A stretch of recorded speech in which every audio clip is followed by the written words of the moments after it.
Mga kapatid, ang humiliya po ngayong araw ng Sabado pong ito ay hango po sa babasahin kong ito.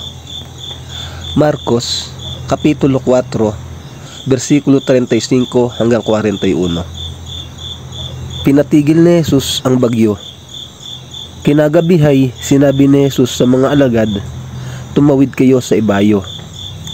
Kaya't iniwan nila ang mga tao at sumakay sila sa bangkang sinasakayan ni Jesus upang tumawid ng lawa.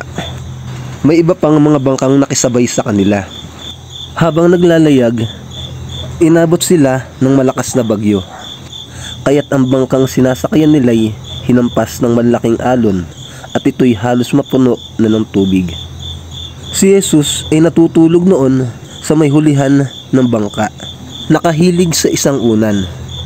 Ginising siya ng mga alagad at sinabi, "Guro, baliwala ba sa inyo kung mapahama kami?" Bumangon si Jesus at iniutos sa hangin, "Tigil." At sinabi sa alon, "Tumahimik ka." Tumigil nga ang hangin at tumahimik ang lawa. Pagkatapos, sinabi niya sa mga alagad, "Bakit kayo natatakot? Hanggang ngayon ba'y wala pa rin kayong pananampalataya?" Natakot sila ng labis at namangha.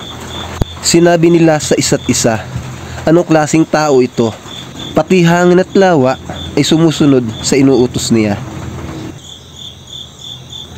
Ang mabuting balita ng Panginoon. Pinupuri ka namin, Panginoong Hesukristo.